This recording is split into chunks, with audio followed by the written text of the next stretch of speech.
Hi friends, ఇక్కడ వచ్చేసరికి కొండ ఉసిరికాయ అనేది అందరికీ తెలుసు కదండి. ఈ కొండ ఉసిరికాయని మనం చక్కగా ఊరేస్తాము.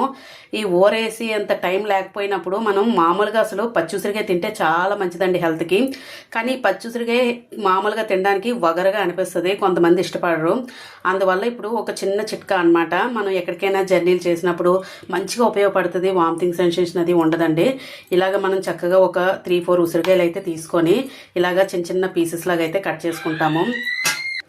ఇలాగా కట్ చేసుకున్న ఉసిరికాయలన్నీ తీసుకొని చక్కగా నేనైతే ఈ బౌల్లో అయితే వేసుకుంటున్నాను. చూసారు కదా, ఇలాగ మనం ఈ ఉసిరికాయలు తింటే హెల్త్కి చాలా మంచిదండి. మీరు తప్పకుండా ఇలా ట్రై చేయండి. చక్కగా ఇలాగా ఉసిరికాయలన్నీ ఇలా కట్ చేసుకొని పీసెస్ లాగా అయితే వేసుకున్నాను కదా. ఇప్పుడు ఇందులోనే కొంచెం రాక్ సాల్ట్ అయితే వేసుకుంటున్నాను. అదేనండి పింక్ సాల్ట్. ఈ పింక్ సాల్ట్ కొంచెం పైన అంతా జల్లుకొని, మరి ఎక్కువ వేసుకోకండి, మళ్ళీ ఉప్పగా అనిపిస్తుంది. చక్కగా మొత్తం కలిసేలాగా అయితే ఇలాగా కలిపి పెట్టుకోవాలి. ఇలాగా అంతటికి ఉప్పు కలిసేలాగా ఇలాగా చక్కగా కలుపుకొని ఒక్క ½ అన్ అవర్ అలా వదిలేస్తే చక్కగా మూత పెట్టి చక్కగా దానికి ఉప్పు అది ఇంకి మంచి టేస్ట్గా అయితే ఉంటాయండి. మనం ఎక్కడికైనా ఊళ్ళు కానీ వెళ్ళినప్పుడు ఇది తీసుకెళ్తే మాత్రం చాలా బాగుంటుంది, మంచిగా ఉపయోగపడుతుంది మీకు.